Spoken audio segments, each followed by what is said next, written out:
Et ensuite, ouais, vous allez voir les trois pyramides qui s'alignent de la même manière exacte à Teotihuacan avec Orion. Mais vous regardez aussi les dimensions de la pyramide du Soleil, qui est la plus grande pyramide là-bas. La taille de la base est exactement la même. La base est identique à celle de la base de Gizeh, tout là-bas en Afrique. Coïncidence? J'en doute. La deuxième chose intéressante, c'est que la hauteur de la pyramide du Soleil est exactement 50% de la hauteur de la grande pyramide de Gizeh.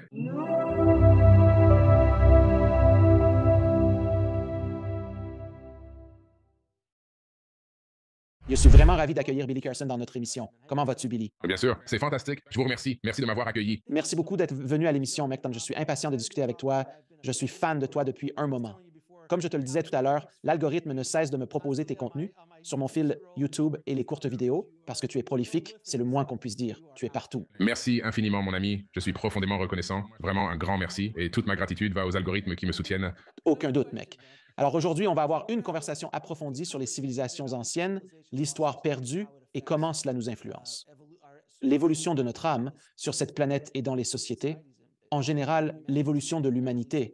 Mais ma première question est, qu'est-ce qui a suscité votre intérêt pour la recherche, ce genre de travail, les civilisations anciennes et l'histoire perdue? J'ai toujours eu une sorte d'intérêt pour les civilisations anciennes, juste un intérêt de surface quand j'étais enfant, parce que je faisais des recherches et je lisais sur l'aérospatiale à travers les encyclopédies. Mais une fois que j'avais épuisé toutes les informations sur l'aérospatiale, je me suis alors tourné vers, bien sûr, les 7 merveilles du monde antique, les majestueuses pyramides d'Égypte et toutes ces autres régions du globe qui abritent des structures à couper le souffle.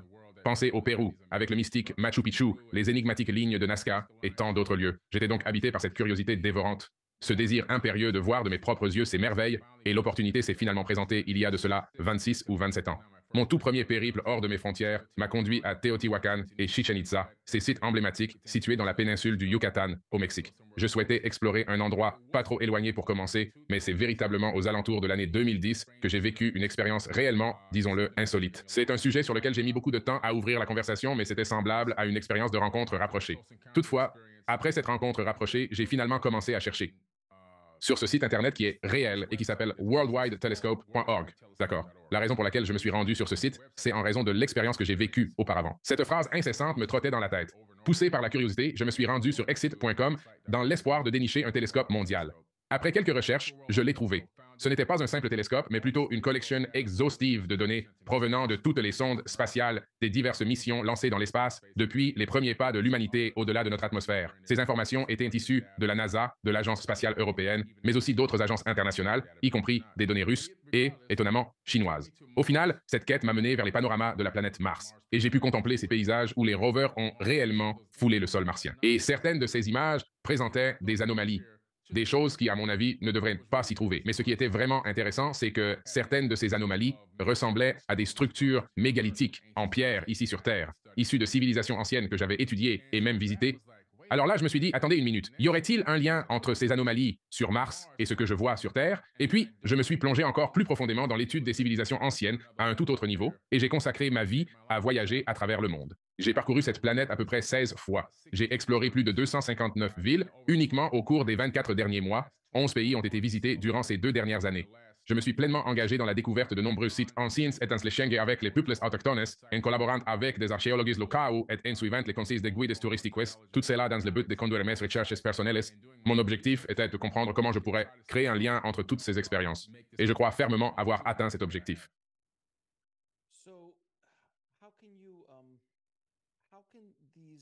Pour commencer, j'ai visité Chichen Itza et c'est absolument stupéfiant. Lorsqu'on se tient là, qu'on frappe dans ses mains et qu'on entend cet écho qui nous revient, on ne peut s'empêcher de se demander comment ont-ils fait pour construire cela? On a l'impression que c'est l'œuvre d'une civilisation d'un autre monde. Ce qui me conduit à poser ma première question. Les traditions et sociétés des peuples mayas et aztèques, tomber sur ces choses monolithiques, parce que pour moi, il semble qu'il est très difficile de faire le lien entre une culture capable de construire des structures si belles et incroyablement sophistiquées et en même temps d'arracher des cœurs humains pour les sacrifier en les jetant du haut d'une falaise. Ces deux aspects semblent inconciliables. Ce que vous pensez ne se relie absolument pas.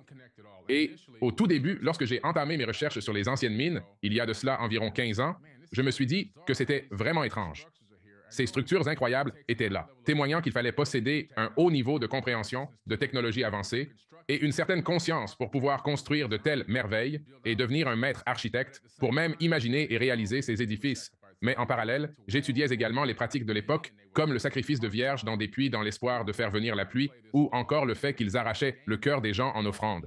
Et il y avait ce jeu de balle ancestral où si tu sortais vainqueur, ta récompense était de te faire trancher la tête. Et là, je me dis, attends, une minute, cela n'a absolument aucun sens. Et donc, il se dit qu'il serait capable de tuer des enfants, qu'il procéderait à des sacrifices d'enfants. À ce moment-là, je me dis que quelque chose ne va pas, que ça ne correspond pas à la réalité. C'est pourquoi, lors de mon second voyage à Chichen Itza et Teotihuacan, j'ai décidé de faire appel à un guide local. J'ai choisi de recruter non seulement un guide, mais aussi un archéologue, pas sûr que l'on trouve sur les parcours touristiques habituels, mais des experts capables de m'exposer les faits authentiques. Ils m'ont apporté des documents qu'ils enseignent réellement à l'université au Mexique, et les Mayas sont réellement arrivés sur le site après les Teotihuacans, et que les Mayas ont en fait hérité de ce qui était déjà là. Les Aztèques sont arrivés encore plus tard que les Mayas. Les Aztèques ont eu une éruption volcanique dans leur vallée qui a détruit leur entière. Ils ont dû migrer car une éruption volcanique a détruit leur ville. Ils sont tombés sur Teotihuacan et se sont en quelque sorte installés et ont pris le contrôle. Ainsi, beaucoup de savoir a été perdu. Et les Mayas, comme les Aztèques, n'ont absolument rien construit, sans rien leur enlever. Ils étaient toujours une grande culture, mais ils ont hérité de ce qui était déjà là. En approfondissant mes recherches jusqu'aux anciennes tablettes sumériennes, il est révélé que Thoth, l'Atlante qui gouvernait sur la terre de Shem, connue de nos jours sous le nom d'Égypte, a commencé à éprouver des divergences et des conflits avec son frère Amon-Ra. Face à cette situation, leur père, Enki, donna un conseil à Thoth. Traverse l'océan, rends-toi en Mésoamérique et emporte avec toi quelques Almiques. Suivant cette directive, Thoth a conduit des Almiques depuis l'Afrique jusqu'en Mésoamérique. Ensemble, Thoth et ses Almiques ont été les initiateurs et les bâtisseurs de la grande civilisation de Teotihuacan. Là-bas, il était reconnu sous plusieurs noms, y compris celui de Quetzalcoatl. Kukulcan, Seigneur Pakal et d'autres noms encore font tous référence à la même entité légendaire, Viracocha. Il est également connu sous le nom de Viracocha dans différentes régions de la Mésoamérique et représente le serpent à plumes. C'est avec les Olmecs qu'il a fondé et développé une civilisation florissante, qui à un certain moment a soit mystérieusement disparu, soit s'est éteinte. Par la suite, les Mayas sont arrivés et ont pris la relève, s'appropriant les vestiges et le savoir-faire laissés par leurs prédécesseurs. Vous avez mentionné les Olmecs, perçus comme les précurseurs, une civilisation énigmatique qui préexistait, avant les Incas, les Mayas, les Aztèques. Mais qui étaient donc ces Olmecs? Selon la table d'émeraude de Thoth, les Olmecs étaient ces Africains qui sont partis et ont traversé avec lui. C'étaient des tailleurs de pierre qui ont traversé avec Thoth. Il est également connu sous le nom de Daouti ou Géouti en Afrique. Ils sont venus ici avec lui, bien avant l'arrivée des Mayas, bien avant Christophe Colomb. Atterri par accident sur une île des Caraïbes. Ainsi, ces gens étaient présents ici il y a très longtemps. Il existe des archives qui témoignent de leurs échanges commerciaux, non seulement avec l'Afrique, mais aussi avec les peuples autochtones de la région, ce qui a conduit à des métissages culturels. Ils se sont donc en partie assimilés aux populations locales, créant un mélange unique. C'est un aspect vraiment captivant de l'histoire. Il y a un ouvrage que je crois s'intituler « Avant Colomb », orné d'une imposante tête olmec sur la couverture, qui pourrait grandement étoffer vos recherches. Ce livre regorge de sources solides et pertinentes pour documenter et confirmer que cette culture avait établi sa présence ici des siècles avant l'émergence de la civilisation maya. Ouais. Ils sont arrivés quand exactement? Côté chronologie, je veux dire. Le calendrier qui commence à partir de ce point nous ramènerait à environ 6000 ans dans le passé. C'est alors que le vieux Mexicain est apparu. Ouais, c'est super ancien. C'est une culture vraiment très ancienne, genre vraiment très ancienne. Ce qui est particulièrement fascinant, c'est que si vous examinez attentivement certaines des images datant des années 1700 et 1800, y compris des esquisses du 18e siècle et des photographies originales apparues à la fin du 19e siècle, vous remarquerez que cette région était presque intégralement recouverte. Et il a fallu que les archéologues consacrent beaucoup de temps à dégager ces structures, ce qui laisse à penser que, au moment où les mines étaient exploitées, cela se situait vraisemblablement il y a de cela environ 1000 ans. Et ensuite, de ce point, plus proche de notre époque, peut-être il y a quelques 600 ans, vous avez les Aztèques, et ensuite, à partir de là, tout est en ruine. Le grand public est souvent amené à croire que ces civilisations sont extrêmement récentes, mais les preuves, même les plus élémentaires, l'érosion et ainsi de suite. Donnez-nous une date qui remonte bien plus loin que ce que nous avons. Oui, car des têtes Olmecs ont été trouvées un peu partout en Mésoamérique, ainsi qu'au Mexique et en Amérique du Sud, et leur signification reste un mystère. D'où elles provenaient? La maçonnerie ainsi que certains des objets, c'est simplement d'un tout autre niveau. de la manière dont ils les construisent. Vous regardez certaines de ces structures mégalithiques et la façon dont les roches s'emboîtent. Elles sont comme courbées. Je regardais un documentaire sur ce thème il n'y a pas longtemps et il mentionnait que la pierre avait été polie en certains lieux. Cela me fait réfléchir. Est-ce réellement le cas? Tu le sais. Avec ces 20 tonnes, des blocs géants dont tu parles avec du papier de verre, sérieusement, et ensuite les déplacer. Comment tu fais pour les bouger? Allez, ça n'a aucun sens. Ils sont complètement fous.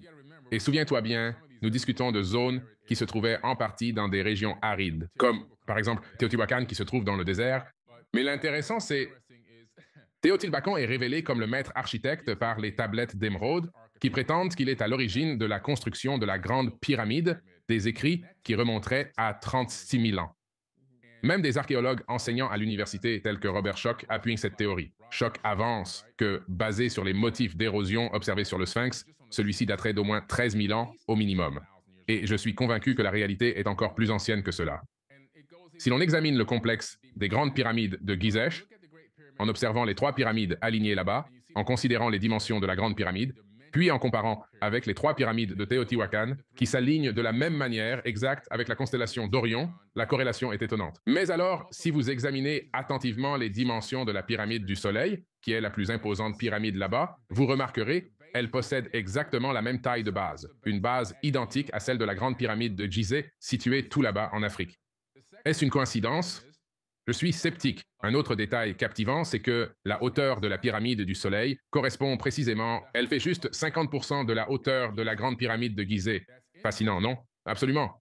Teotihuacan a aussi été bâti sur une pente douce afin que les 2 autres pyramides qui se trouvent là-bas ont exactement la même hauteur que la pyramide du Soleil, bien qu'elle soit plus petite. Et la pyramide de la Lune, c'est en fait 8 pyramides construites l'une sur l'autre avec une technique de construction de type fractal. Je veux dire, c'est à couper le souffle. Et ces 2 sites sont construits au-dessus de nappes phréatiques. Donc, encore une fois, l'archéologie nous dévoile l'existence d'un maître architecte qui, selon mes croyances, est considéré comme l'Atlante ayant dominé la terre de Kémet, selon les récits des anciens Égyptiens, pour une durée de 16 000 ans. Vous avez fait référence à Thoth à plusieurs reprises durant notre échange. Je suis au courant de qui il est, étant donné que je vous écoute depuis le début. Pourriez-vous clarifier pour l'audience l'identité de Thoth et la nature des tablettes d'émeraude? Thoth, c'est son nom, Thoth. Selon ce qu'il dit de lui-même, il se considère comme un roi de l'Atlantide. Suite à son départ, les prêtres qui sont restés l'ont désigné comme roi-prêtre Atlante. En ce qui concerne les anciens Égyptiens, ils l'ont vénéré comme un roi ou peut-être même comme un dieu. Il a exercé son règne sur eux durant 16 000 ans. Nous faisons référence à une ère très reculée dans le temps, précisément autour de 54 000 ans avant notre ère, correspondant à l'époque pré-dynastique ancienne. De toute évidence, ce monsieur affirme être l'architecte de la Grande Pyramide, mais ce qui suscite véritablement l'intérêt, ce sont ses tablettes d'émeraude, un texte qu'il a rédigé de sa propre initiative.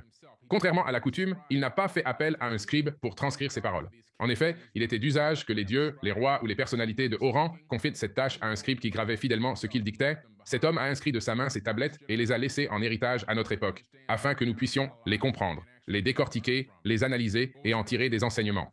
L'aspect captivant de ces tablettes réside dans le récit d'un déluge, évoqué dès les premiers versets, ce grand cataclysme qui a ravagé la Terre, fournissant ainsi des preuves supplémentaires de l'existence d'un déluge d'ampleur mondiale. Il parle du fait que les temples émergeaient de la boue et que sa mission à présent était de relever l'humanité vers un haut niveau de civilisation. Autrement dit, nous avions déjà atteint un haut niveau avant ce déluge. Potentiellement, une sorte d'âge d'or, une civilisation avancée et technologique existait avant que ce déluge ne détruise la planète.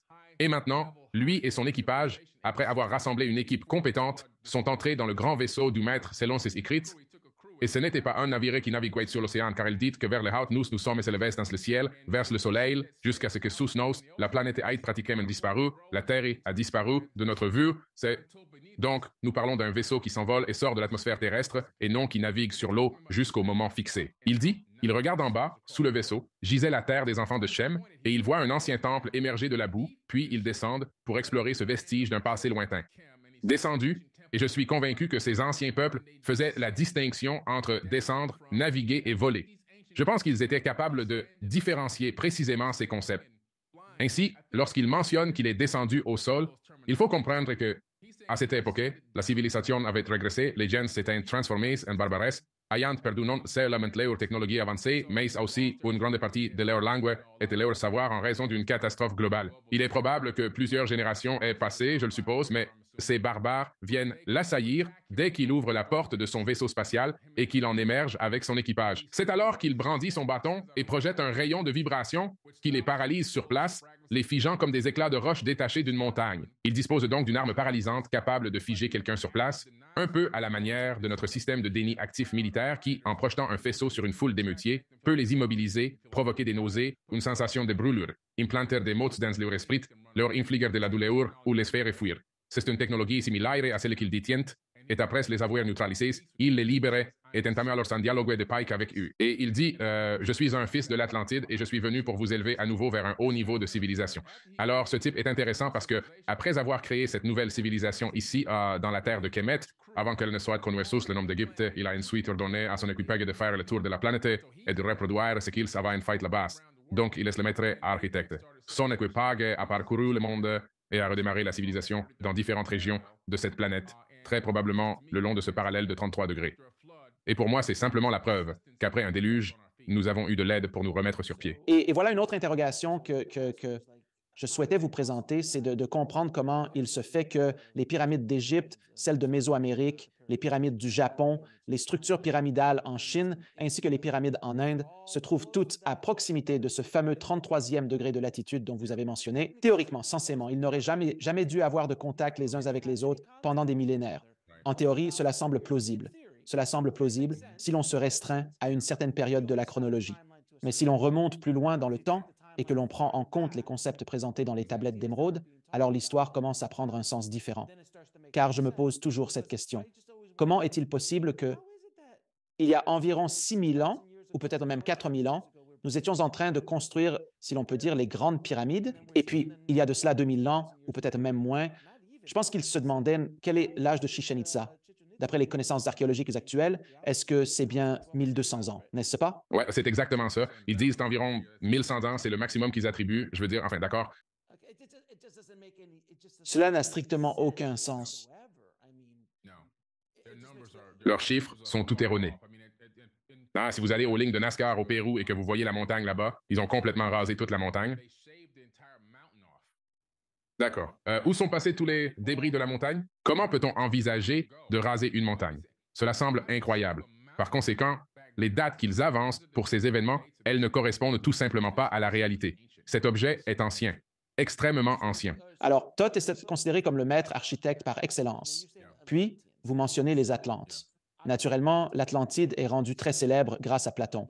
Nous connaissons tous cette mythique Atlantide. À votre avis, où se trouve l'Atlantide? Qu'était l'Atlantide? Et s'agit-il de la Lémurie? La Lémurie existait-elle avant l'Atlantide, n'est-ce pas? Que représentaient ces entités? En quoi sont-elles connectées? Oui, je vais commencer par la Lémurie.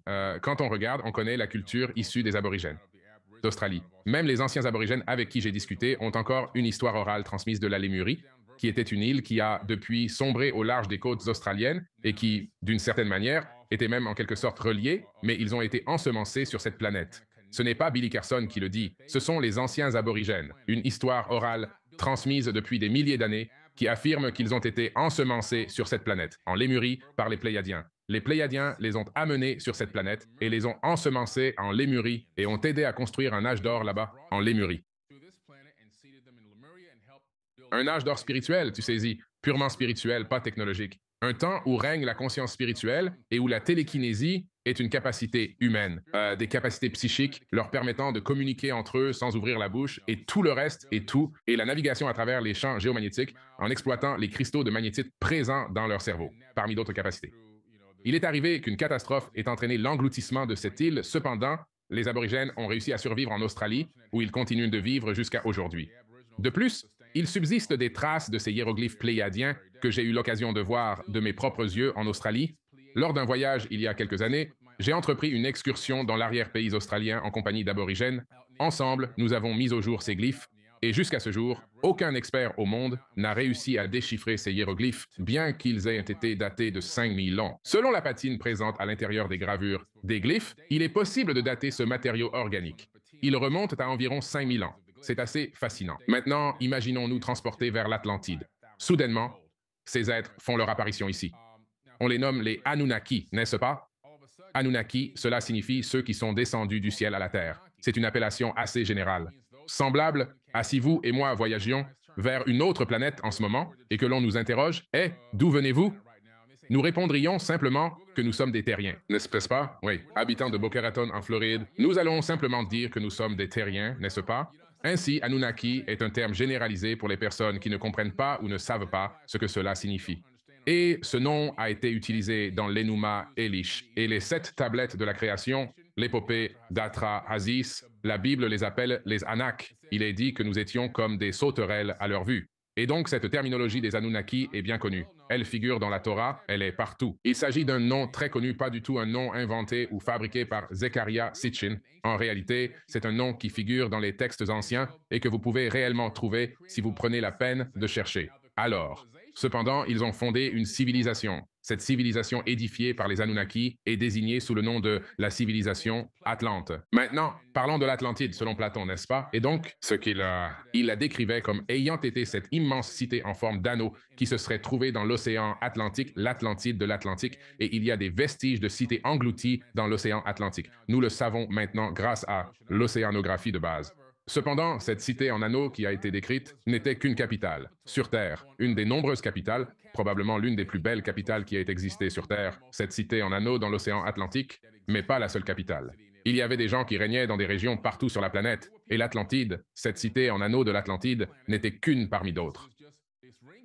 Il fut un temps où une guerre a éclaté, des désaccords ont émergé, l'âge d'or a commencé à péricliter. Ces êtres avancés, ont alors commencé à se livrer à des conflits les uns contre les autres, cherchant à contrôler et dominer les humains ainsi que les ressources de cette planète.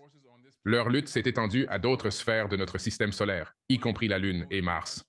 Et c'est ainsi qu'ils se sont engagés dans une véritable bataille. Cette bataille est également bien documentée sur les tablettes sumériennes à travers leurs récits historiques. Ils ont mené ces guerres qui se sont étendues de la Terre à la Lune et jusqu'à Mars, ce qui explique pourquoi Mars est nommé d'après le dieu de la guerre. Et ces vestiges, ces preuves de xénon de qualité militaire dans l'atmosphère sur Mars, détectées par le Mars Global Surveyor, et dans le sol, grâce aux instruments scientifiques des rovers, nous savons qu'il y a du xénon de qualité militaire. De qualité militaire quoi? Ce sont les restes d'une guerre nucléaire qui a eu lieu. Donc, à un moment donné dans le passé lointain, ces êtres ont recouru à ces armes de destruction massive et se sont livrés à une guerre, se détruisant mutuo elementu tintan de fire. Mais l'Atlantide n'était pas seulement une cité en forme d'anneau, c'était une civilisation interplanétaire. Et peu importe où vous êtes sur Terre, nous sommes tous, à cet instant précis, debout ou assis sur l'Atlantide. C'est vraiment absolument fascinant. Et cette guerre dont vous faites mention est décrite de manière très claire dans la Bhagavad Gita, ainsi que dans les textes védiques. Des informations précises, pas de l'espace, mais plutôt des engins aériens, des guerres qui éclatent, du nucléaire, une sorte de détonation.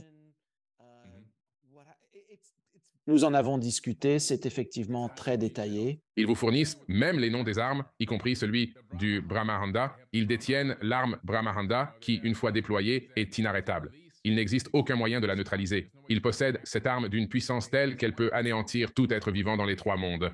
Ils avaient en leur possession une arme dotée de la capacité de détruire intégralement une planète. Il y a 10 000 ans, ces individus ne restaient pas assis à imaginer. Et si nous réalisions un film de science-fiction à la manière de Star Trek ou Star Wars, on n'a rien à faire aujourd'hui, alors on va écrire un film de science-fiction et on va passer un nombre incalculable d'heures à graver tout ça sur des tablettes de pierre. Et ça ne s'est juste pas passé. Ils ont consigné ce qui s'est produit, je crois, et c'est probablement ce qui se rapproche le plus de la vérité à laquelle on puisse accéder. Il y a toujours sa version des faits, mais je pense qu'on se rapproche autant que possible de la réalité. Dans le Mahabharata, la Bhagavad Gita, les Védas indiens, ils parlent des Vimana, ces vaisseaux qui volaient, n'est-ce pas? Et ils avaient le moteur à base de mercure. Ils utilisaient donc un moteur à vortex ferrofluide à base de mercure pour voler silencieusement d'un endroit à l'autre. Ils pouvaient transporter un groupe d'hommes de la Terre à la Lune. Qui pilotait cela? Dans l'Antiquité, ces gens savaient de quoi ils parlaient. Ils ont même laissé derrière eux des plans de vol et les conceptions des Vermana qu'ils utilisaient pour voler. Ainsi, il existe réellement une multitude de preuves. Cependant, le courant dominant choisit délibérément de les ignorer afin de préserver un agenda spécifique et de perpétuer une certaine mentalité au cœur de la civilisation dominante auprès de la population en général. Cette stratégie vise la monétisation et l'occultation des technologies anciennes que les forces armées et diverses entreprises privées explorent et qu'elles les activent et utilisent probablement pour leurs propres services. Donc, effectivement, je voulais aborder cette question. Quel est l'intérêt de mentir sur toutes ces données? Sur le plan financier, cela semble absurde, mais vous avez déjà évoqué certaines motivations. Cependant, nous commençons à observer des preuves indirectes, des indices que l'on écartait d'un simple geste de la main, en disant « Ah non, c'est sans importance ». Mais à présent, des faits apparaissent, des faits qu'il est impossible de continuer à négliger. Prenez l'exemple de Göbekli Tepe, ce site mis au jour il n'y a pas si longtemps et qui remonte à 13 000 ans. Cela remet donc en question la chronologie établie, le travail effectué par Grant Hancock. Oh, mon ami. Il ouvre la voie, comme on dit. Le premier à traverser le mur est le plus ensanglanté, et lui, c'est bien ça, sans aucun doute. Oh, mec, sans aucun doute. Selon vous, jusqu'à quelle époque peut-on retracer l'histoire de l'humanité? Je pense que ça remonte loin. Alors, je vais le dire de deux manières. La première est la suivante. Selon l'interprétation des tablettes, les Anunnaki semblent être arrivés il y a environ 450 000 ans. C'est important, parce qu'à leur arrivée sur cette planète, ils créaient une civilisation à part, sans intention d'interagir, avec ce que nous appellerons l'Homo sapiens. Nous n'étions pas encore des Homo sapiens. C'était nos cousins, une sorte d'hominidé qui était déjà là. Et nous savons que cet hominidé était présent car ils affirment qu'il était déjà ici. Ils ont dit qu'il y avait un être ici qui avait déjà ses petites communautés et existences, mais nous étions à un certain niveau et ils ont ajouté leur essence à la nôtre pour nous modifier génétiquement et créer l'Homo sapiens. Sapiens. Après de nombreuses expériences, cependant, nos cousins étaient déjà là. Donc, il y a environ 450 000 ans, nous étions ici. Nous n'étions pas dans les arbres à agir comme des singes et en mangeant des bananes et toutes ces sortes de choses folles.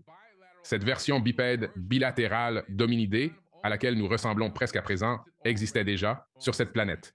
Maintenant, selon ces tablettes anciennes, ils ont œuvré. Ils érigèrent des canaux, édifièrent des cités, exploitèrent des ressources naturelles et mirent en place les fondations d'une civilisation florissante qui perdura pendant environ 200 000 à 250 000 ans. Cependant, ils finirent par être submergés par l'ampleur de leur labeur, au point de frôler l'autodestruction, car ils étaient las de travailler sans cesse. Les souverains de la Terre, Anu, Enki et Lil, ressentaient le poids de les avoir astreints à cette tâche incessante. Fatigués et se lamentant de leurs propres besoins de repos, ils optèrent pour la guerre. Un récit détaillé dans l'épopée d'Atra-Asis. Ils se dirigèrent alors vers le sud de l'Afrique, au lieu-dit calendrier d'Adam, où ils découvrirent les plus anciennes mines d'or de notre histoire, des mines vieilles de 200 ans. Ils s'assiègrent le site et se mirent en position pour le conflit imminent. C'est à ce moment qu'Enki proposa une idée ingénieuse.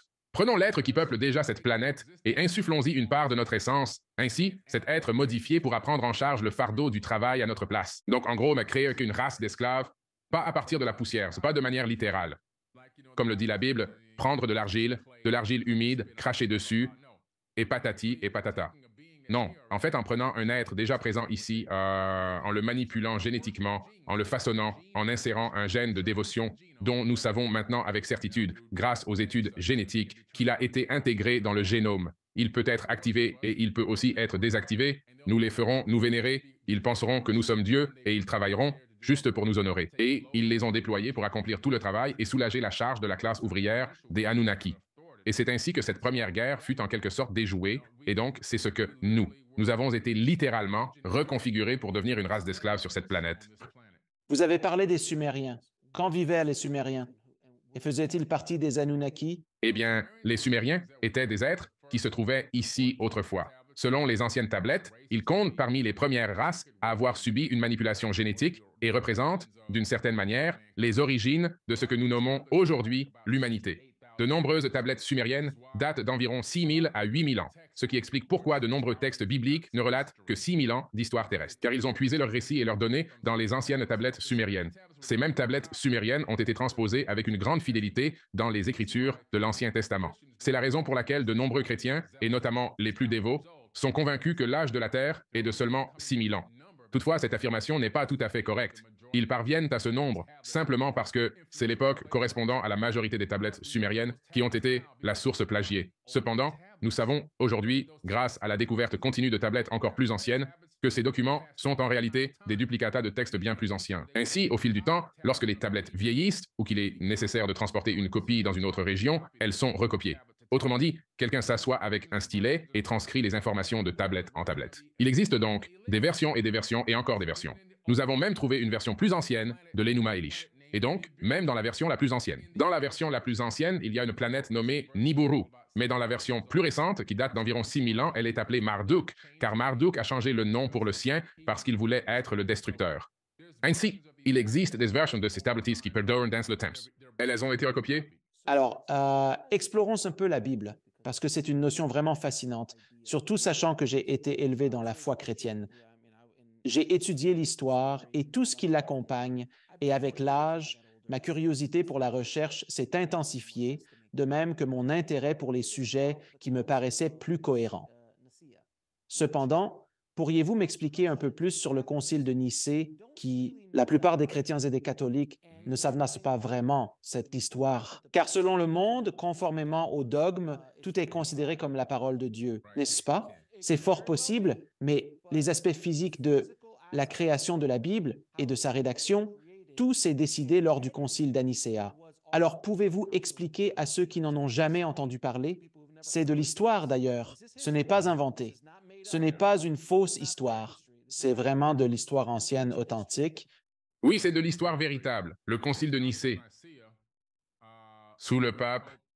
Son nom n'indique pas qu'il était empereur romain. L'empereur romain s'appelait Constantin. À Rome, ils avaient pris une décision, tu vois, le genre, mec, on va s'opposer à ce christianisme, à cette mentalité monothéiste, et ça nous coûte très cher financièrement. Ça n'a aucun sens. Ces gens se révoltent contre nous sans arrêt. Et pourtant, ça continue de croître. Autant qu'on le réprouve, ça continue de se développer. Peut-être qu'on devrait simplement adopter, tu sais, peut-être qu'on devrait simplement adopter ça et intégrer nos célébrations païennes à cette nouvelle structure. Ainsi, nous pouvons désormais imposer des taxes, percevoir les dîmes et toutes sortes d'offrandes. Cela paraissait donc être une idée des plus judicieuses. Lors du concile de Nicée, les participants se sont assemblés et ils ont entrepris l'examen approfondi de nombreux textes qui avaient été conservés, ceux-là même qui formaient la majorité, de toute évidence, de l'Ancien Testament de la Bible, ainsi que des enseignements tirés de la Torah et des manuscrits variés qui avaient été trouvés dans des grottes et des vases au fil des années.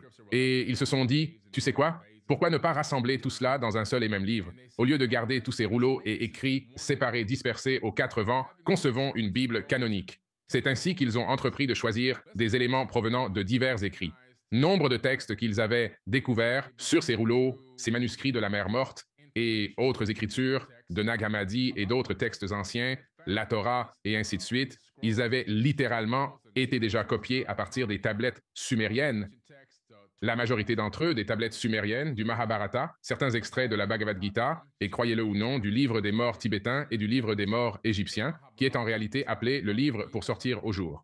Et puis, il y avait également d'autres livres qui existaient, ceux qu'on appelle les livres apocryphes, et qu'ils ont décidé d'exclure, comme le livre d'Enoch et le livre d'Adam et tous ces autres livres. C'est une quantité incroyable d'informations. Ils ont littéralement fait comme, ouais, incluez ceci, modifiez cela ou changez l'ordre de ces deux versets, éditez ceci, supprimez cela, laissez-le, mais supprimez cette déclaration, raccourcissez cette histoire, s'il vous plaît. Elle est vraiment trop longue. Retirez-la. Ne mentionnez pas ceci, ne mentionnez pas cela. Ainsi, ils ont façonné ce remix du texte original et l'ont inséré dans ce livre que l'on nomme la Bible canonisée. Et puis, ils ont commencé à propager cela en affirmant que c'était la parole de Dieu, mais non, c'est en réalité la parole de l'homme. C'est un véritable remix, si vous voyez ce que je veux dire. Ils ont donc pris des informations qui avaient déjà été copiées et plagiées et les ont encore davantage remixées. Le souci avec la Bible, c'est qu'elle contient des vérités qui sont mélangées à des informations partiellement vraies, partiellement fausses, toutes remixées par les hommes, sans oublier certaines informations qui sont complètement et absolument fabriquées de toutes pièces. Quand vous parlez de l'enfer, des enlèvements et de toutes ces sortes de choses, il faut savoir que ces choses n'existent même pas. Alors, cela fait de ce livre une lecture plutôt intéressante. Mais ils ont compris que le pouvoir de l'information et de la domination et du contrôle qu'ils pouvaient exercer sur les masses avec ce livre. Ils savaient qu'ils pouvaient littéralement dominer et prendre le contrôle de masses de personnes, et c'est exactement ce qu'ils ont fait. Et c'est profondément regrettable, car cela nous a plongé dans une boucle temporelle qui a considérablement ralenti la progression des avancées technologiques de l'humanité.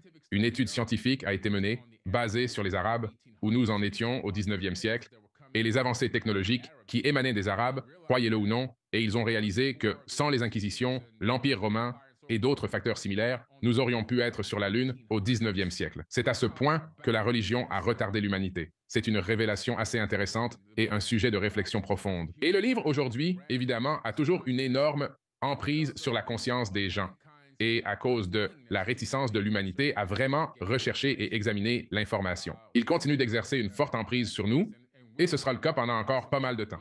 Même si les gens commencent à s'éveiller, à poser plus de questions, à fouiller davantage dans le texte, à chercher des réponses et à s'interroger sur les informations contradictoires qu'il contient, il reste encore beaucoup à faire. Ouais, c'est connu à travers le dogme que quelqu'un, un groupe de prêtres, s'est simplement assis et a écrit en étant le canal de la parole de Dieu à travers tout le livre. Et puis à la fin, ils étaient comme, regardez ce que nous avons fait. Mais ce n'est pas le cas, en se basant juste sur des faits historiques. Quand on prend le temps de faire juste un tout petit peu de recherche, et ce n'est pas pour minimiser, non, absolument pas, l'importance des enseignements. Il est vrai que la Bible regorge de bienfaits et elle propose de nombreuses belles leçons, je suis tout à fait d'accord, ainsi que des façons d'aborder la vie et tout ce qui l'accompagne, mais elle n'offre pas une perspective complète. Je veux dire, prenons un instant pour discuter un peu de la figure de Jésus. Comme l'exprime Yogananda, il avait été crucifié en un seul jour, mais ses enseignements sont crucifiés depuis les 2000 dernières années. Et c'était la plus belle déclaration que j'ai jamais entendue, tellement elle est vraie. Alors, selon vos recherches, qui était réellement cet homme? C'était Jésus. Oui, Jésus s'appelait en réalité Yeshua, c'était son vrai nom, Yeshua, qui se traduit, je pense, essentiellement par Joseph. C'est son véritable nom, si vous préférez l'exprimer à l'américaine. Maintenant, c'était bel et bien une personne réelle qui a existé. Certains se demandent, oh, était-il simplement imaginaire? Non, non. Il existe de nombreuses preuves solides attestant qu'il a réellement vécu. Il a vécu, il a respiré, il avait du sang dans les veines. C'était un homme qui marchait, H-O-M-M-E, un individu qui volait grâce à des ailes fixées à son dos. C'était bel et bien un homme. Il est né passant par un ventre. Mais voici l'aspect fascinant. Il y avait une particularité chez cet homme, le fait qu'il était né d'une vierge. C'est une information qui est consignée dans le texte. Mais en examinant la situation de plus près, voyez-vous, il est possible que cela ait été une erreur ou peut-être une mauvaise traduction, ou bien ont-ils délibérément remanié le texte. En explorant les textes apocryphes, j'ai découvert que sa grand-mère était elle aussi née d'une vierge. C'est un détail vraiment fascinant. Ainsi, nous observons ici une lignée particulière où de la grand-mère vient sa mère et de sa mère vient lui, tous deux issus d'une fécondation in vitro. Effectivement, cela implique l'utilisation d'une technologie très avancée. Cela a été fait délibérément. Ce n'était pas une erreur, ce n'était pas un accident. C'est une forme de manipulation génétique. C'est ainsi que l'on crée un zygote et que l'on réalise une fécondation in vitro en termes modernes dans la science actuelle pour créer un bébé dans un utérus sans passer par un rapport sexuel. Et donc, c'était dans un but précis et pour une raison. Et la seule hypothèse que je puisse raisonnablement formuler, c'est que les gènes qui ont été ajoutés à ce zygote, au moment où vous prenez un ovule et que vous y mélangez du matériel génétique avant de l'insérer dans un utérus, devaient en partie provenir de cet ADN de Anunnaki. Ainsi, même si nous possédons tous de l'ADN Anunnaki et que certaines personnes en ont un peu plus, il se pourrait même qu'il y ait une possibilité pour qu'ils puissent récupérer ces souvenirs ancestraux de peut-être une vie antérieure et ainsi de suite en vieillissant. Mais ce qui est particulièrement fascinant, c'est qu'en atteignant l'âge de 12 ans, Yeshua s'évanouit des récits bibliques. Où a-t-il bien pu aller? Il existe un manuscrit connu sous le nom de l'Évangile des Saints 12 qui pourrait offrir des indices. Et cet Évangile des 12 apôtres, qui a été omis de la Bible officielle, révèle le lieu où il s'est rendu. Il a choisi l'Égypte pour y vivre. Ainsi, je me suis dit, prenons un vol pour l'Égypte. Je suis donc allé en Égypte et j'ai découvert l'endroit où il a élu domicile dans le quartier copte du Caire. Et il est toujours possible de s'y rendre de nos jours. Là-bas se trouve un sanctuaire niché au cœur de ce quartier historique. Autrefois, cet endroit était une simple maison, mais il a été transformé en une église copte. C'est là que lui et sa mère trouvaient repos. Et l'endroit est resté intact, avec leur nom délicatement gravé sur l'appui de la fenêtre. Et tout est remarquablement bien préservé. De nos jours, toute personne munie d'un passeport peut se rendre sur ce site empreint d'histoire, là où il a passé son enfance et sa jeunesse. Par la suite, il a entrepris un voyage vers le Tibet pour y étudier le Qigong et le Reiki, des arts de guérison utilisant les mains et l'énergie pour manipuler le flux énergétique à travers le corps et bien d'autres pratiques similaires. Et cela a été confirmé par le Dalai Lama. Puis il est parti pour l'Inde afin d'apprendre les arts mystiques, enseignant la réincarnation tout au long du chemin jusqu'en Égypte.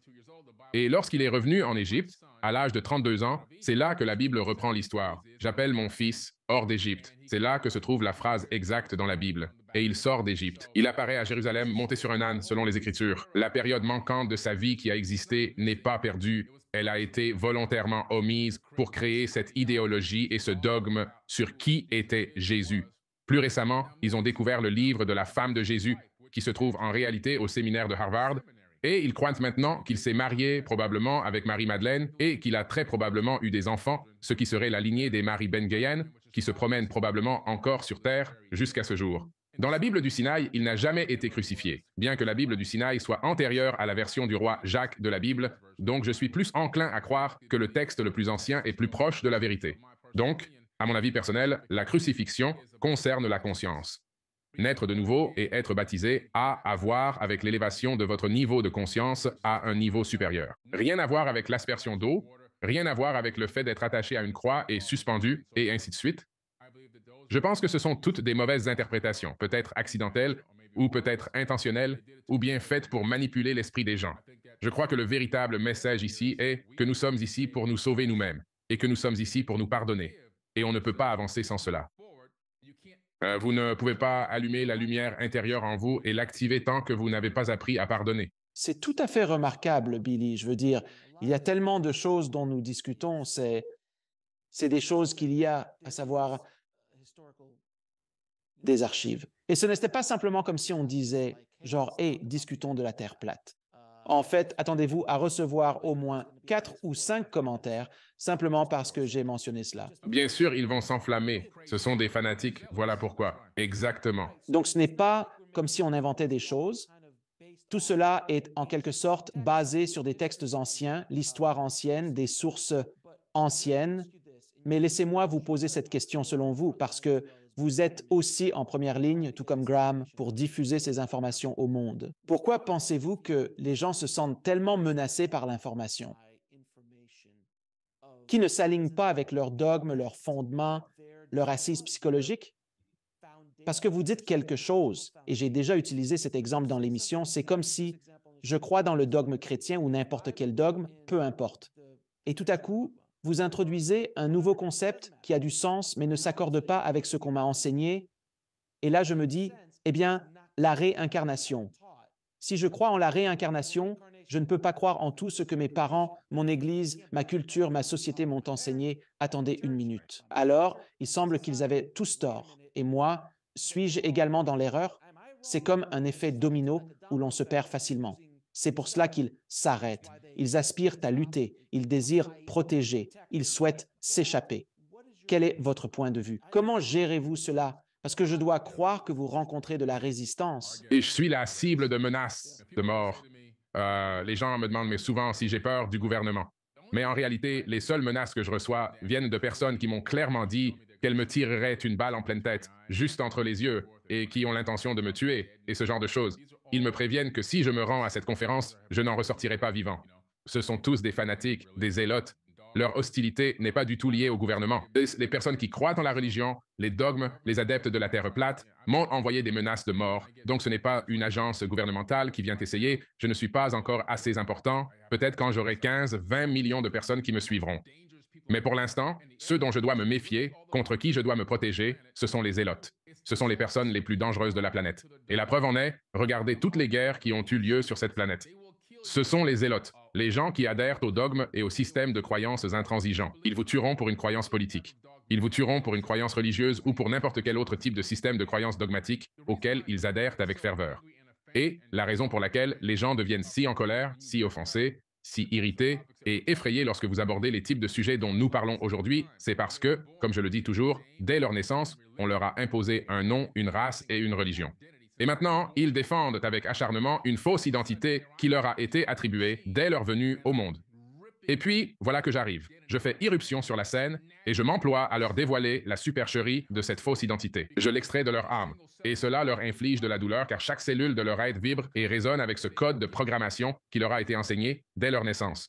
Maintenant, ils se trouvent isolés. Ils se sentent dénudés. Prenez un nourrisson, par exemple, un nouveau-né qui vient de sortir du ventre maternel, et si vous le déposez immédiatement sur la poitrine de sa mère, le bébé se tranquillise, n'est-ce pas? Il est rassuré, apaisé. Il est détendu, mais dès que l'infirmière arrive et emporte le bébé loin de sa mère, il commence à s'agiter et à crier. Il recherche désespérément le contact corporel, aspirant à la chaleur maternelle. Il est en quête de cette chaleur, voulant ardemment sentir l'odeur rassurante de sa mère. C'est identique.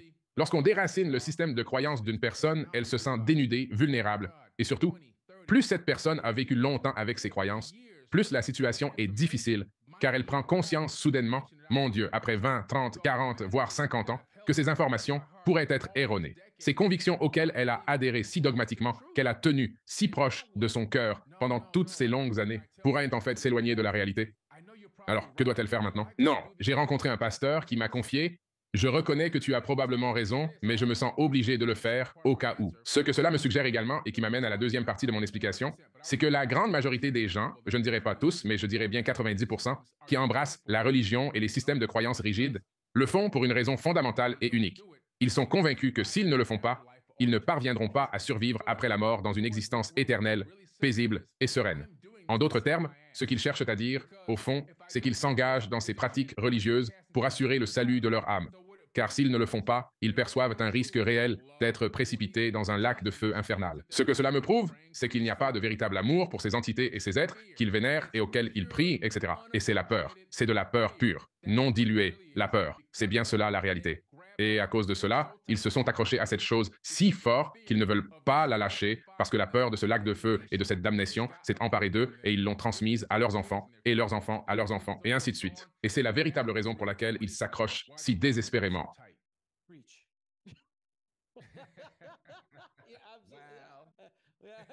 Vous êtes absolument... Ouais, tu as absolument raison, mon ami. C'est assez remarquable. Je comprends dans une certaine mesure ici dans l'émission, parce que même les gens qui pensent que les expériences de mort imminente sont toutes des bêtises et tout ça, parce qu'ils ne parviennent pas à comprendre le concept selon lequel, mettons, de l'autre côté existe l'amour pur, et c'est une vie, ensuite il y en a une autre, tu vas te réincarner et cela les dépasse totalement. Imagine quand tu as des milliers et encore des milliers, voire des dizaines de milliers de personnes qui discutent de ces concepts. C'est vraiment impressionnant. À présent, je souhaite revenir un peu sur l'Égypte ancienne, les pyramides, ces structures monumentales. Selon certaines théories au moins, on estime qu'elles pourraient dater d'environ 36 000 ans. Au tout moins... La raison en est que, je vais juste l'exprimer rapidement. Selon les tablettes anciennes, le père de Thoth lui a donné l'ordre de construire un grand sphinx et d'y graver son propre visage. Cela s'est passé il y a environ 36 000 ans. Ensuite, le visage actuel du sphinx est une modification ultérieure des Égyptiens, car il ne ressemble pas proportionnel, pas proportionné, exact. Ainsi, ces archéologues émettent l'hypothèse qu'il s'agissait à l'origine d'une tête d'alliance. Ce n'était jamais une tête de lion. C'était toujours un visage d'homme qu'ils n'ont jamais. Soit ils ont lu les tablettes et ils veulent ignorer les tablettes, soit ils veulent inventer leurs hypothèses farfelues qui n'existent que dans leur imagination. Mais ce que disent les tablettes, c'est que c'était le visage de Thoth, même s'il est représenté avec le visage d'un ibis. Ce n'est pas son vrai visage, c'est un masque. De toute évidence, c'est un archétype ou une métaphore qui symbolise le passage de l'obscurité à la lumière. Mais son visage y était parce qu'Enki l'avait ordonné. À cette époque, son nom était Ningizida dans les textes sumériens anciens. Si vous recherchez Ningazida dans les textes sumériens, vous découvrirez que le visage du sphinx était le sien. Il était aligné avec la constellation du lion, qui était sa période de règne sur la terre de Kemet. Et puis ce qui s'est passé, c'est que lui et son frère, Marduk, alias Amun-Ra, ont commencé à se livrer à ces batailles en tête à tête. Et Thoth est parti pour la Mésoamérique. Et lorsqu'il est parti, son frère a retravaillé le visage, bien plus tard, à l'image de ses fils. Donc, c'est le visage du neveu de Thoth. Cela a été gravé sur le sphinx. Et c'est le visage de son neveu, le fils d'Amun-Ra, que l'on voit. C'est ce visage précis qui est là-haut, maintenant. C'est pour cette raison qu'il n'est pas proportionnel à la taille du corps. Si les imposantes pyramides et les structures en forme de pyramide ont été édifiées il y a au moins 36 000 ans, comment diable a-t-on réussi à les construire? C'est réellement fascinant. Les gens s'interrogent souvent. Comment estimez-vous ces 36 000 ans? La réponse n'est pas uniquement parce que les tablettes ont été rédigées il y a 36 000 ans. En effet, lorsque l'on analyse le cycle de la précession des équinoxes, on réalise que si l'on remonte à une période correspondant à une précession complète, en tenant compte de tous les événements d'extinction de masse qui se produisaient en raison de catastrophes géologiques naturelles, il devient évident que ce n'était absolument pas le moment idéal pour ériger une sphinx et des structures mégalithiques.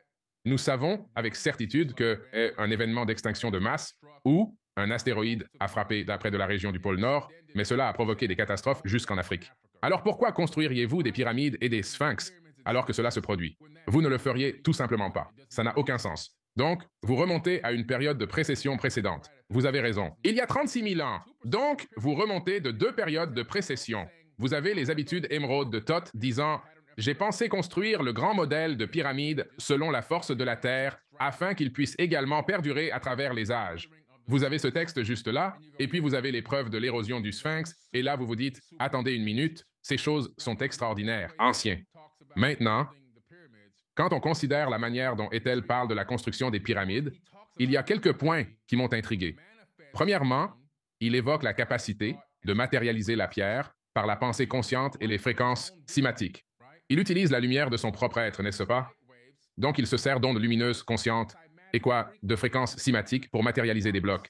C'est fou, parce que quand j'ai cherché à comprendre, à l'époque où j'ai lu cela pour la première fois, je n'ai trouvé aucune science qui pourrait même s'approcher de faire quelque chose comme ça. Récemment, jusqu'à il y a environ, je pense, 3 ans et demi.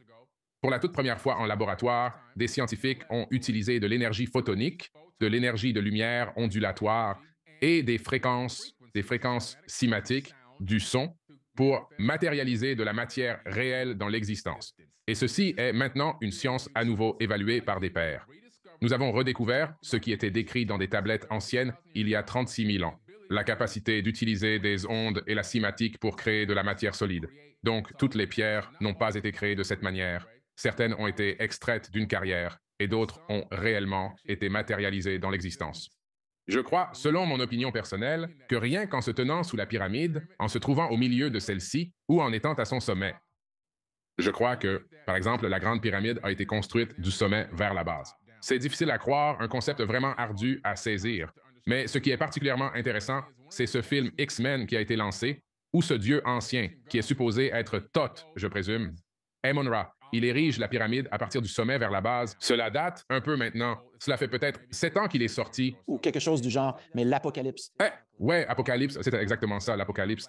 Et là, je me suis dit, mon Dieu, j'ai mentionné ça dans une vidéo, genre, il y a 2 mois de cela. C'était complètement fou parce que, soudainement, il est là. Ce trailer est sorti, c'est incroyable. Mais il y a aussi d'autres textes, des écrits anciens, qui mentionnent ce genre de choses. La pyramide qui s'abaisse depuis le sommet, c'est véritablement une construction extrêmement sophistiquée. Lorsqu'on observe sa configuration, tous les compartiments internes et tous les compartiments cachés qui existent, et bien sûr, les sorties secrètes, dissimulées qui s'y trouvent, parce que les personnes qui construisaient de l'intérieur ne voulaient pas être enfermées ou piégées là-dedans, et leurs corps n'ont jamais été retrouvés, ce qui signifie qu'ils se sont échappés d'une manière ou d'une autre. C'est vraiment une structure extraordinairement sophistiquée. Maintenant, cette structure de la Grande Pyramide est un ordinateur de pierre multifonctionnel. Ce n'est pas simplement une pyramide capable de générer de l'électricité. Ce n'est pas juste une pyramide qui peut marquer la position des étoiles dans le ciel. Elle a une fonction multiple. Si vous regardez comment elle était posée sur l'aquifère, quand l'eau coulait en dessous, à l'époque où le Nil était bien plus proche, cette eau aurait créé de l'électricité physiostatique qui aurait envoyé des ions dans la pyramide, lesquels auraient ensuite été amplifiés le long de la grande galerie jusqu'à la chambre du roi pour être finalement projetés à travers l'apex. Cette énergie, une fois captée par les obélisques de la région, fonctionnait comme de l'électricité sans fil. Les anciens Égyptiens auraient pu la récupérer à l'aide de dispositifs appelés jets qui étaient munis de câbles à leur extrémité. Ils pouvaient ainsi utiliser cette énergie pour alimenter des ampoules, effectuer de la dorure et pratiquer diverses autres techniques qui nous sont connues. Par ailleurs, une certaine quantité de cette eau était acheminée jusqu'à la base de la pyramide et redescendait dans la chambre de la reine, où elle servait à l'électrolyse pour séparer les atomes d'hydrogène. Ces atomes d'hydrogène étaient ensuite propulsés à travers des conduits et orientés vers des systèmes d'étoiles lors d'alignements spécifiques. Aujourd'hui, nous utilisons l'hydrogène pour la communication sur de longues distances dans l'espace, et c'est avec cette même technologie que nous tentons d'établir le contact avec des civilisations extraterrestres. Nous essayons actuellement d'établir le contact avec des extraterrestres, et qu'utilisons-nous? La fréquence de l'hydrogène, exactement ce que faisait la Grande Pyramide. Ils envoyaient des messages vers Aldébaran, Orion, Sirius, tous ces systèmes d'étoiles avec lesquels nous nous alignions, ils communiquaient. Bonjour, laisse-moi te présenter un résumé de ce qui s'est déroulé durant les 10 dernières années ici sur notre planète Terre. Et puis, il y a également, et évidemment, l'avantage que cela te fournit une analyse exhaustive. Après avoir étudié la taille et les dimensions des pierres et des blocs, tu es en mesure de décomposer l'année. Tu es capable de calculer la distance séparant la Terre de la Lune. Tu peux déterminer la distance entre la Terre et le Soleil. Tu peux calculer la vitesse de rotation de la Terre sur son propre axe. Tu peux calculer la vitesse de la Terre dans son orbite autour du Soleil, ainsi que la vitesse du Soleil le long de l'équateur galactique. Tu peux même estimer la vitesse de notre galaxie au sein de l'amas local, et tout cela en se basant sur les dimensions de la Grande Pyramide. Ils ont donc codé toutes ces informations de manière à ce que cela puisse finalement télécharger ou transcrit par des personnes qui l'obtiendraient ultérieurement. C'est un peu comme si je pouvais graver un film sur un DVD, mais que dans 1000 ans, il n'existerait plus aucun lecteur de DVD capable de le lire. Il ne serait alors plus qu'un simple disque sans usage. Ils étaient donc contraints de trouver une solution.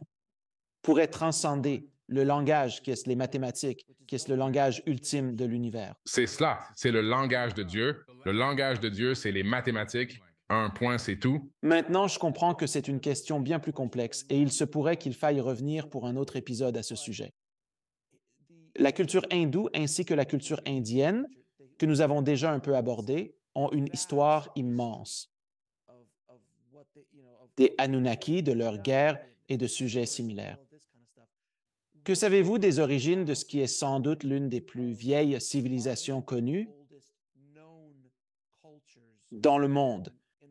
Car les textes védiques sont effectivement parmi les écrits les plus anciens. Et ils disent, oh, c'est 6000 ans, bien sûr, ou peut-être 4 ou 5000 ans, disons. Mais les Indiens, les Hindous, ainsi que les prêtres affirment que non. Cette information remonte à une période allant de 10 000 à 15 000 ans. Quelles informations détenez-vous donc sur cette culture antique? Comment ont-ils réussi à construire les pyramides qu'ils ont édifiées? C'est un monde à part entier. Écoutez, ce qui est vraiment fascinant avec cette culture, ainsi qu'avec de nombreuses autres, c'est leur incroyable ancienneté, n'est-ce pas? Je suis donc en train de me préparer pour mener des recherches sur différents temples. Parmi eux, en Inde, se trouvant les temples de Kailash, vous voyez, ils ont sculpté une montagne entière de l'extérieur vers l'intérieur pour façonner ces temples remarquables. Mais je le compare au temple de Lalibela en Éthiopie, réalisé exactement de la même manière. Ils ont sculpté une montagne entière en un temple de l'extérieur vers l'intérieur. Et puis Abu Simbel, même technique exacte. La Jordanie, même technique exacte. Alors, je vais documenter ces temples et montrer les marques d'outils et les techniques toutes identiques. Encore une fois, un seul architecte maître, juste différents designs de croyances, et on commence à voir que ces peuples étaient sous la même tutelle ou avaient le même savoir que l'architecte maître qui est venu et a aidé à lancer la civilisation. Autrement dit, cette personne n'a pas construit tout cela, mais a enseigné ce savoir à d'autres personnes. Lorsque vous vous penchez sur les textes anciens de l'Inde, vous constatez, dans certains cas et dans certaines régions que j'ai eu l'occasion d'étudier, que ces écrits pourraient remonter à 100 000 ans, voire 200 000 ans. Mais cette découverte, pour moi, trouve aussi un écho dans certaines des plus vieilles tablettes sumériennes, qui elles-mêmes font référence à une période remontant à environ 400 ans. Ainsi, nous sommes véritablement en présence d'informations qui sont d'une ancienneté extrême. Et lorsque vous commencez à analyser certaines des tablettes, les sumériennes, vous commencez à réaliser que ces personnes qu'ils appelaient ils les désignent comme étant les savants. Les héros, vénérés par tous les érudits, étaient des individus d'apparence diverse. En d'autres termes, ils présentaient des traits caractéristiques de différentes races humaines. Et là, je me disais, waouh, quelle incroyable diversité. Ils ne se contentaient pas de rassembler a diverses races selon les récits, mais ils savaient aussi parcourir le globe, dupliquant ou érigant des civilisations à leur image. C'est à ce moment précis que j'ai eu une révélation. Permettez-moi d'explorer la génétique humaine pour élucider cette énigme. Pourquoi l'humanité se décline-t-elle en une multitude de races? Parce que nous devrions tous appartenir à la même race humaine. Et puis, j'ai découvert qu'il y avait une variance de 2% dans le matériel génétique entre les différentes races humaines. Et même la génétique moderne affirme que pour que cela se produise en seulement 200 000 ans, c'est pratiquement impossible. Il aurait fallu des millions d'années pour obtenir des Noirs, des Blancs, des Hispaniques, et ainsi de suite, toutes ces diverses races. Et donc, ce qu'ils ont compris, c'est que c'était une mutation artificielle. Je reviens encore une fois aux tablettes, mon point de référence, et je me suis rendu compte que la raison pour laquelle nous avons différentes races humaines, c'est parce que ces êtres appartenaient à différentes races. L'un d'entre eux a même épousé un individu d'une autre planète. Alors, ce qu'ils ont fait, c'est qu'ils ont régné, disons, en Inde, une région spécifique de la planète. Et ils nous marquaient génétiquement pour nous marquer, mentionné aussi dans la Bible. Nous sommes donc génétiquement marqués. Les Noirs ne sont pas vraiment noirs. Je ne suis pas brun foncé car mes ancêtres ont travaillé au soleil. C'est absurde. C'est la chose la plus stupide que j'ai entendue. Soleil brille en Amérique. Il fait soleil en Chine. Il y a du soleil partout. Je déteste dire ça. Un soleil de plomb aussi. C'est incroyable, vraiment. La première fois que j'ai parcouru ces lignes, j'ai éclaté de rire, mais j'ai rapidement réalisé que ce n'était pas une blague. Il s'agissait d'une découverte scientifique, une signature génétique spécifique aux Caucasiens. Le texte expliquait que cette empreinte génétique indiquait que les premiers peuples caucasiens étaient originaires des montagnes du Caucase. N'est-ce pas? Cela se dirige vers la Russie. Alors, on discute de ce marquage génétique qui s'est produit, et les Indiens, ils ont également subi un marquage génétique. C'est pour cette raison que ces individus avaient une apparence si particulière. Les Asiatiques, c'est la même chose. C'est vraiment intéressant. Ainsi, ce marquage génétique a eu lieu, mais ces êtres comptaient aussi parmi eux des personnes bleues, et il y avait également des individus bleus répertoriés en Égypte. Alors, soudainement, vous observez ces personnages de multiples couleurs. Osiris se présentait en vert. Ra, et non pas Amara, se révélait en bleu. Puis vous avez les divinités indiennes qui étaient également d'un bleu profond, n'est-ce pas? Cela représente vraiment quelque chose d'extraordinaire. Et plus vous creusez, vous réalisez, mec, c'était un groupe d'êtres multiraciaux qui est venu sur cette planète. C'étaient tous des hominidés, cependant, qui, d'une manière ou d'une autre, avaient conclu un pacte, créé une civilisation à part sur Terre. Et ils ont œuvré et ont conspiré ensemble pendant un certain temps avant que tous ces conflits fous n'éclatent. Probablement la deuxième ou troisième génération, l'avidité, la quête de pouvoir, tout cela a commencé à s'infiltrer parce qu'au début, c'était la paix et la tranquillité. Et puis, tout à coup, tout est parti en vrille. Donc, à un moment donné, c'est ce qui s'est passé. Mais ces anciennes cultures de l'Inde possèdent en quelque sorte la connaissance spirituelle la plus profonde, la sagesse la plus ésotérique, la compréhension la plus poussée des niveaux supérieurs de méditation et comment atteindre ces niveaux de méditation, des capacités mystiques, des pouvoirs mystiques. Tout cela vient de là-bas. Ils ont les archives des Vermanas et des ovnis volants qu'ils avaient, les plans de vol, les conceptions sur la façon de les fabriquer, les informations sur les matériaux utilisés pour leur construction. Et tout cela a été révélé. Ce n'est désormais plus un mystère. Et, bien sûr, parmi les plus vastes collections de textes et d'archives auxquelles nous avons accès, nombre d'entre elles nous sont parvenues de l'Inde. Ainsi, ces peuples possèdent une ancienneté remarquable, descendant d'une culture d'êtres avancés qui ont autrefois foulé cette planète. Je suis persuadé que la diversité des races humaines est le résultat de modifications génétiques, ou, devrais-je dire, d'une manipulation génétique délibérée pour doter chaque race humaine de caractéristiques spécifiques. Dans la Bible, Caïn est banni du Jardin d'Éden et exprime à Dieu sa peur d'être tué par des gens à l'extérieur, disant « Seigneur, qui est vraiment là, dehors ?» Cette interrogation est énigmatique, car il ne devrait pas y avoir d'autres personnes. Quel chant! Et semble le paradoxe qu'il y ait déjà des millions d'individus sur Terre. On se demande alors, mais pourquoi tu tueras un-tel? Cette question soulevait un mystère non élucidé dans le texte sacré. Parce que, il a dit, ne t'inquiète pas, je vais apposer une marque sur toi. Ainsi, Dieu a placé une marque sur Caïn, afin que ceux qui se trouvent à l'extérieur puissent le reconnaître, se disant, ah, c'est sa voix. Et le fils de l'île, Yahweh. C'est bien celui de Yahweh. Mais personne ne doit s'en prendre à lui. Il lui a donc attribué une marque génétique pour que tous puissent être au courant. Et il a promis, quand tu seras là-bas, ne t'inquiète pas, tu trouveras une compagne et tu établiras toute cette civilisation que l'on nommera les Cananéens. Mais donc, encore une fois, c'est la preuve de l'intervention de quelqu'un qui manipule génétiquement pour nous donner cet aspect distinctif afin que les gens puissent reconnaître, oh, c'est son groupe, ou c'est son groupe, ou c'est son groupe. Ne les touchez pas. Et c'est ainsi que les choses se sont déroulées. Nous avons un peu parlé de l'école des mystères en Égypte. Pouvez-vous expliquer? Je veux dire, ça a l'air vraiment génial. Qu'y avait-il à l'intérieur de l'école des mystères? Qu'enseignait-on dans les écoles des mystères en Égypte? Que Jésus était les écoles des mystères. Des choses vraiment profondes. J'ai suivi un cours de l'école des mystères de 36 heures. 36 heures. Voilà tout ce que j'ai à dire sur ma chaîne qui est interdite de diffusion télévisuelle. Le programme est divisé en segments d'une heure ou de 45 minutes. Et je n'ai fait qu'effleurer la surface de l'ensemble des informations disponibles. J'aurais pu continuer pendant 200, 300 heures, mais ces écoles des mystères ont été fondées il y a bien longtemps. Et les toutes premières, d'après ce que disent les tablettes d'émeraude, ont été mises en place par Thoth lui-même. Et, n'est-ce pas, il s'est reconnu sous les noms de Djehuti ou Djehuti en Afrique. Il avait adopté ce système d'enseignement particulier où il ne choisissait que des initiés, c'est-à-dire des adeptes soigneusement sélectionnés, des individus que, pour des raisons qui lui étaient propres, il jugeait dignes de recevoir le privilégié d'accéder à ces savoirs et à ces informations sacrées qu'il portait en lui et qui lui avaient été confiées depuis des temps immémoriaux, affirmait-il. Par conséquent, dans ces classes, au sein de ces établissements, on se consacrait à l'étude de la philosophie et de la sagesse ésotérique, connaissances scientifiques, tout, de la géométrie sacrée à la physique quantique, en passant par la compréhension de la philosophie du monde, la compréhension des dimensions supérieures, comment voyager à travers les dimensions. Je veux dire, nous parlons là de choses incroyables. L'ensemble des informations ou connaissances que vous pouviez acquérir se trouvait dans ces écoles des mystères. Il fallait être choisi avec soin pour y accéder. Yeshua, dont nous avons parlé plus tôt dans la Bible, alias Jésus, était l'un de ces initiés adeptes sélectionnés à l'âge de 12 ans, ce qui est incroyable. Leur mission était de garder ces informations et connaissances sacrées afin qu'elles se transmettent à travers le temps. Le problème que nous rencontrons, c'est qu'une fois que ces dieux, entre guillemets, ont disparu ou quitté la planète, ou peut-être même certains sont morts. Les individus qui possédaient la maîtrise des informations et des secrets au sein de ces écoles des mystères commencèrent alors à créer, fractaliser et former ces sociétés secrètes telles que la Skull and Bones et les Illuminati parmi tant d'autres. Là, il y en a des millions. Elles ont toutes pris conscience que, wow, il existe une force, mais cette force est neutre. Elle peut être utilisée pour le bien ou pour le mal. Cela dépend de la manière dont celui qui détient le savoir l'utilise.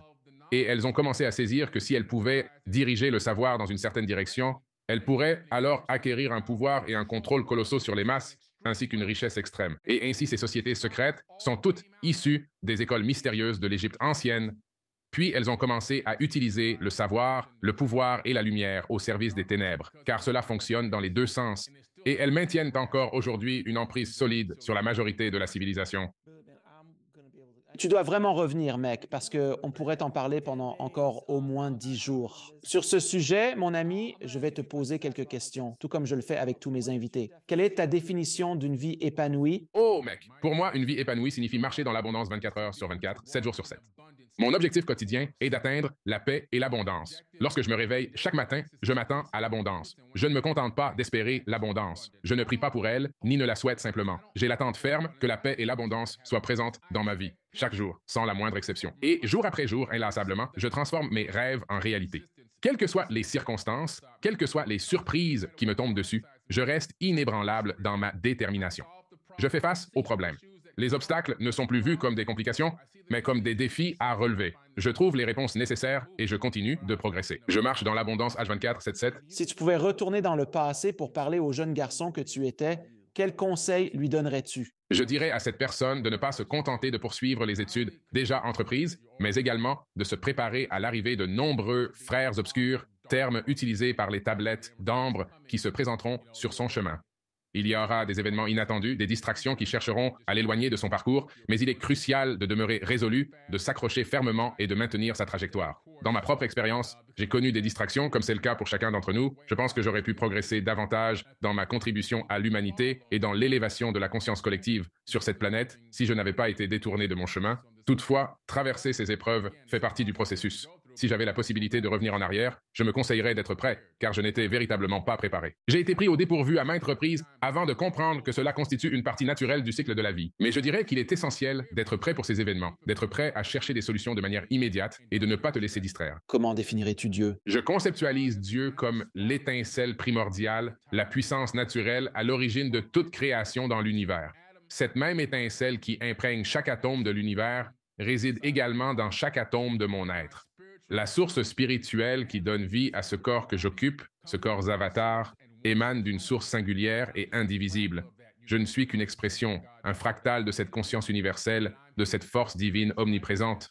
Mon existence en tant que Billy Carson est transitoire, un moment infiniment court, avant que je ne me fonde à nouveau dans la source originelle pour me réincarner ailleurs, sous une nouvelle forme. Et quel est donc le but ultime de l'existence? Je crois que le but ultime de la vie en ce moment est de considérer la troisième dimension comme un terrain d'épreuve pour apprendre ses leçons, acquérir des connaissances et des informations à transmettre à la source. Ce que c'est que d'être Billy Carson, ce que c'est que d'être un brin d'herbe, ce que c'est que d'être un rocher, et de fournir ces informations et d'apprendre de ces situations en tant qu'être conscient. Comment devenir meilleur, comment devenir plus fort, comment s'élever consciemment, comment vraiment vaincre la troisième dimension, et ensuite accéder à des dimensions supérieures. Et Billy, où les gens peuvent-ils en savoir plus sur toi et sur l'incroyable travail que tu accomplis, frère? Vous pouvez me retrouver sur Forbidden Knowledge avec le chiffre 4, forbiddenknowledge.com et bien sûr sur Forbidden Knowledge TV. Et vous pouvez regarder beaucoup de mes émissions en allant simplement sur FourBK, le chiffre 4BK TV dans votre navigator web ou aller dans l'App Store de votre appareil et télécharger l'application Forbidden Knowledge TV. Avez-vous un message d'adieu pour le public avant de partir, ami? Je dirais simplement de conserver la foi. Concernant l'humanité, il y a des instants où tout semble sombre. On peut penser que l'humanité s'effondre et échoue, qu'elle se débat sans direction. Mais si l'on examine vraiment l'histoire, comme je l'ai fait, on réalise que c'est l'époque la plus propice pour être en vie. C'est véritablement le meilleur moment.